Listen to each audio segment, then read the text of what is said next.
নবী সাল্লাল্লাহু আলাইহি ওয়াসাল্লাম এশার নামাজ পড়েছেন। কিসের নামাজ?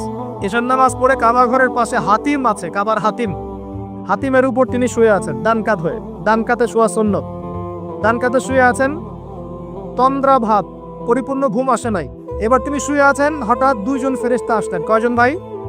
একজন জিবরাইল আলাইহিস সালাম, একজন মিকাইল আলাইহিস সালাম। এসে নবী সাল্লাল্লাহু আলাইহি ওয়াসাল্লামকে আস্তে করে জাগিয়ে দিলেন।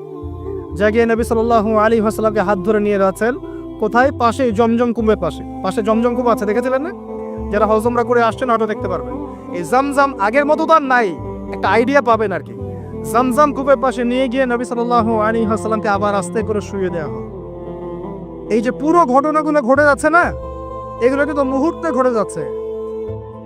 মানে পুরো বিশাল ঘটনা ঘটে যাওয়ার পর দেখা যাবে ওই অজুর পানি কেবল গড়িয়ে গড়িয়ে যাচ্ছে, এখনো শেষ হয় না। মানে সময় কে নিয়ন্ত্রণ করে? পৃথিবীর সময়ের ফ্রেম আর আল্লাহ পাকের টাইম ফ্রেম এক নয়। আল্লাহ পাকের টাইম ফ্রেম টোটালি ডিফারেন্ট, আমাদের টাইম ফ্রেম আলাদা। মনে থাকবে? এখানে কিন্তু অনেক নাস্তিক অনেক প্রশ্ন করতে পারে। এবার শুয়ে দেওয়ার পর নবী সাল্লাল্লাহু আলাইহি ওয়াসাল্লামের বুকটাকে একদম এই গলার নিচ থেকে নিয়ে যেখানে লোম উঠে নাভি, এই নাভি পর্যন্ত চিরে দেওয়া হয়েছে জীবিত অবস্থাতেই। জীবিত অবস্থাতেই এবার তার হার্ট, কলিজাটাকে বের করা হয়েছে। এই প্রথম ওপেন হার্ট সার্জারি নাম শুনেছেন কিনা? যে ওপেন হার্ট সার্জারি হচ্ছে। এবার এই কলিজাটাকে প্রথমে জমজমের পানি দিয়ে ধোয়া হয়েছে। কিসের পানি? জমজমের পানির মধ্যে শেফা আছে। যাদের অসুস্থতা আছে জমজমের পানিতে সূরা ফাতিহা ফু দিয়ে খাবেন, ইনশাআল্লাহ শেফা হয়ে যাবে। ইনশাআল্লাহ শেফা হবে। জমজমের পানিতে ধোয়ার পরে এর এই কলবটাকে, কলিজাটাকে ঈমান এবং হিকমতে পূর্ণ একটা পেয়ালা দিয়ে ধুয়ে দেওয়া হয়েছে। একটা পেয়ালার মধ্যে ঈমান নিয়ে আসা হয়েছিল এবং হিকমা, প্রজ্ঞা নিয়ে আসা হয়েছে। এটা রাখার পরে ঈমান প্রজ্ঞা দিয়ে ঢেলে এই পুরো জায়গাটা বন্ধ করে দেওয়া হয়েছে। কি রূপ কথা মনে হচ্ছে? আমরা যে নিঃশ্বাস নিচ্ছি এটাই কি আল্লাহর অলৌকিকত্ব না? এই যে হার্ট আমাদের পাম্প করতেছে, যখন আমরা ছোট বাচ্চা ছিলাম ওই সময় থেকে নিয়ে এখন পর্যন্ত পাম্প করছে। 1 সেকেন্ডের জন্য কি থেমে গিয়েছিল? এটাই তো অলৌকিকত্ব। যে আল্লাহ আমাদেরকে বাঁচায় রাখতে পারেন, সে আল্লাহর পক্ষে এগুলো করা কি অসম্ভব কিছু? আচ্ছা, এবার নবী সাল্লাল্লাহু আলাইহি ওয়াসাল্লামকে একটা বাহনের মধ্যে উঠানো হচ্ছে। বাহনটার নাম বোরাক। কি নাম? বোরাক। এবার বাহনটা হচ্ছে গাধার চেয়ে একটু বড়, খচ্চরের চেয়ে একটু ছোট এবং একটু লম্বা দেহের, সাদা রঙের। কি রঙের? এবার নবীজি এখানে উঠতে যাচ্ছেন, বাহনটা একটু ফাপড় নিল, একটু ভাব দেখালো আর কি। ভাব দেখানো বোঝেন কিনা? ওই যে আপনার গার্লফ্রেন্ড আপনার সাথে যা দেখায় আর কি। আছে তো গার্লফ্রেন্ড না ভাই? আলহামদুলিল্লাহ। তাহলে স্ত্রী তো দেখায়। স্ত্রী ভাব দেখালে সবর করতে হবে। কি করতে হবে?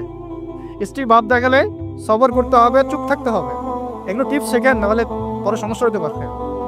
স্ত্রী ভাব দেখাতে পারে, তখন সবর করতে হবে, চুপ থাকতে হবে। পরে দেখবেন ভাব নিজেই আবার ঠান্ডা হয়ে গেছেন সাথ। ঠিক আছে? আর নিচে গরম হয়ে গেলে সমস্যা। আপনি গরম হয়ে গেলে পুরো একদম তরকারি পুরো যাবে একেবারে। কথা বুঝতে পারছেন? আল্লাহ বোঝার তৌফিক দান করুন। বোরাকটা ভাব দিচ্ছে আর কি। এখন বোরাককে জিবরাইল আলাইহিস সালাম বলছেন, এই শোনো, তোমাকে সৃষ্টি করার পর থেকে, ভালো করে শোনেন, তোমাকে সৃষ্টি করার পর থেকে মুহাম্মদ সাল্লাল্লাহু আলাইহি ওয়াসাল্লামের চেয়ে শ্রেষ্ঠ কোনো মানুষ তোমার গায়ে পা দেয় নাই। বলেন আল্লাহু আকবার। বলেন আল্লাহুম্মা সাল্লি আলা মুহাম্মদ, আল্লাহুম্মা বারিক আলা মুহাম্মদ। তোমাকে সৃষ্টি করার পর থেকে মুহাম্মাদের চেয়ে সাল্লাল্লাহু আলাইহি ওয়াসাল্লাম শ্রেষ্ঠ কোনো মানুষ তোমার পিছে ওঠে নাই। সুবহানাল্লাহ। জান্নাত থেকে বাহনটা নিয়ে আসা হয়েছে। কোত্থেকে? জান্নাত থেকে। এবার তিনি বোরাকে উঠলেন। বোরাক, ও আচ্ছা, বোরাক এই কথা শুনে কি করলো? বোরাক এই কথা শুনে ভাব তো চলে গেলই গেল, ও ঘামা শুরু করেছে, ঘামতে শুরু করেছে। অনেক সময় হয় না যে বড় কোনো ব্যক্তির সামনে গিয়ে আমরা থরথর করে কাঁপা শুরু করেছে, ও ঘামা শুরু করেছে। এবার নবী সাল্লাল্লাহু আলাইহি ওয়াসাল্লাম উঠে বসলেন, বিসমিল্লাহ, এবার চলছে। এবার ওই দিকে ছুটলো বোরাক। কিভাবে ছুটলো? নবীজি বলছেন সাল্লাল্লাহু আলাইহি ওয়াসাল্লাম, আমাদের চোখের সীমা যতদূর পর্যন্ত যায়, বোরাকের একটা পাই ততদূর পর্যন্ত যাচ্ছে। কখনো সূর্যাস্ত দেখেন নাই? কতদূর পর্যন্ত তাকানো যায়? ওই যে সূর্য ডুবছে অতদূর পর্যন্ত বোরাকের একটা পা চলে যাচ্ছে। নিঃসন্দেহে আলোর বেগের চেয়ে বেশি বেগে যাচ্ছে সে। যদি যারা ফিজিক্স পড়ছেন, এই যে অ্যাস্ট্রোনমি নিয়ে পড়াশোনা করছেন, আপনারা তো জানেন আলোর বেগের চাইতো যদি দ্রুতগামী কোনো বাহন আবিষ্কার করা যায় তাহলে সময়ের চেয়ে বেশি দূরে যাওয়া যাবে না? যাওয়া যাবে। বোরাকের গতি নিঃসন্দেহে আলোর গতির চেয়ে বেশি ছিল। এবার নবী সাল্লাল্লাহু আলাইহি ওয়াসাল্লাম বলছেন যে আমরা যখন বাইতুল মাকদাস বা ওই যে বাইতুল মাকদিস ওই যে মসজিদুল আকসার ওখানে গেলাম, জিবরাইল আলাইহিস সালাম একটা পাথরের মধ্যে ফুটা করলেন, সেই পাথরের মধ্যে ফুটা করে বোরাকটাকে বেঁধে রাখলেন।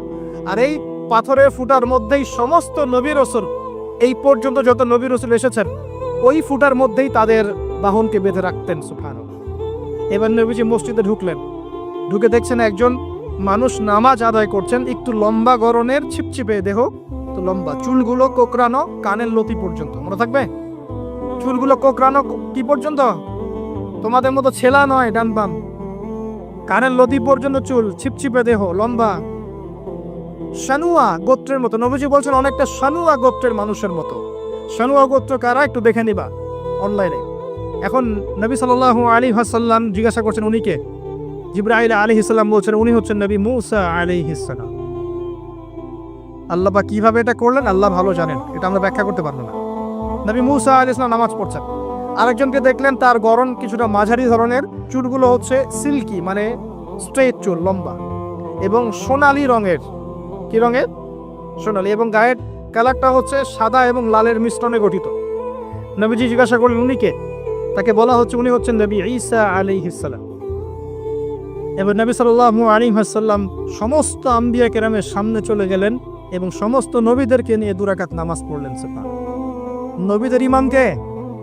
আমাদের নবী কাদের ইমাম? নবীদের ইমাম। আর সেই নবীর সুন্নাত পালন করতে আমাদের এত কষ্ট হয় না ভাই? লজ্জা লাগে? দাঁড়িয়ে রাখতে লজ্জা লাগে না? টাকটুর উপর কাপড় তুলে লজ্জা লাগে? আস্তাগফিরুল্লাহ, আমাদেরকে মাফ করুক। আমরা সর্বশ্রেষ্ঠ মানুষের উম্মত, সর্বশ্রেষ্ঠ নবীর উম্মত। আল্লাহ পাক আমাদেরকে যোগ্য উম্মত হওয়ার তৌফিক দান করেন। নবীজি নামাজ পড়লেন, নামাজ শেষ।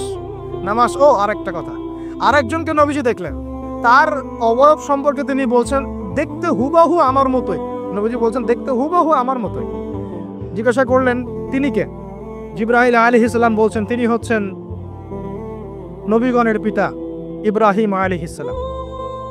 ইব্রাহিম আলাইহিস সালামের দেহের গঠন, চেহারা একদম আমাদের নবীর মতো ছিল। সুবহানাল্লাহ।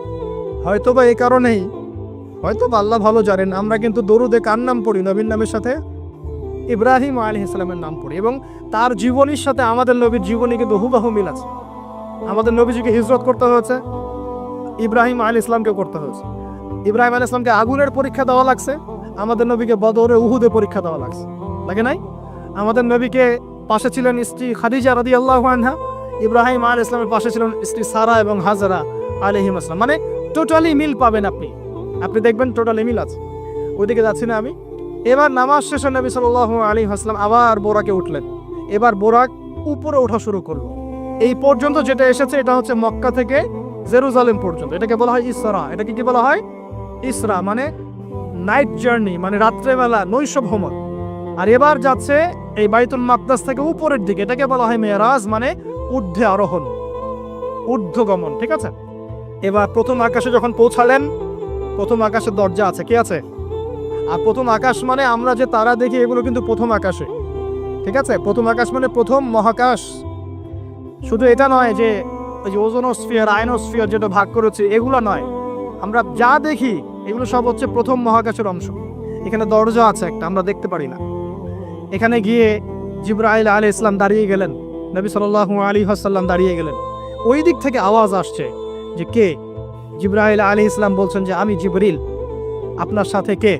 বলা হচ্ছে আমার সাথে হচ্ছে বিশ্বনবী মুহাম্মদ রাসূলুল্লাহ সাল্লাল্লাহু আলাইহি ওয়াসাল্লাম। আপনাকে কি পাঠানো হয়েছিল তাকে আনার জন্য? তিনি বলছেন হ্যাঁ। তিনি বলেছেন হ্যাঁ, বাস হ্যাঁ, কারণ তিনি সাদিকুল আমিন। এবার দরজা খুলে দেওয়া হলো, তিনি ভিতরে ঢুকলেন, দেখলেন সেখানে একজন ব্যক্তি যিনি মাশাআল্লাহ ডান দিকে তাকাচ্ছেন, ডান দিকে অনেক আদম সন্তানের আকৃতি আছে, ডান দিকে তাকাচ্ছেন হাসছেন, বাম দিকে তাকাচ্ছেন, বাম দিকে অনেক আদম সন্তানের আকৃতি আছে, বাম দিকে তাকিয়ে কাঁদছেন। নবী সাল্লাল্লাহু আলাইহি ওয়াসাল্লাম বলেন উনি কে? তখন তাকে বলা হলো ইনি হচ্ছেন আপনাদের পিতা, মানে আদম সন্তানদের পিতা আদম আলাইহিস সালাম। আদম আলাইহিস সালাম নবীকে দেখে সালাম দিলেন, আদম আলাইহিস সালাম নবীকে সালাম দিলেন, নবীও সালামের প্রত্যুত্তর করলেন এবং আদম আলাইহিস সালাম তার জন্য দোয়া করলেন। তিনি উঠে গেলেন আরো উপরে। এবার দ্বিতীয় মহাকাশে যখন চলে গেছেন, এই দ্বিতীয় মহাকাশ পর্যন্ত যেতে পারে নাই, কেউই পারেনি। আল্লাহ রাসূল সাল্লাল্লাহু আলাইহি ওয়াসাল্লাম ছাড়া। এখানে গিয়ে তিনি দেখলেন সিমিলারলি দুজন বসে আছেন। কয়জন? দুজনে। এবং দুজন এর পরিচয় জিজ্ঞাসা করলে জিবরাইল আলাইহিস সালাম বললেন, ইনি হচ্ছেন ঈসা আলাইহিস সালাম আর ইনি হচ্ছেন ইয়াহইয়া আলাইহিস সালাম।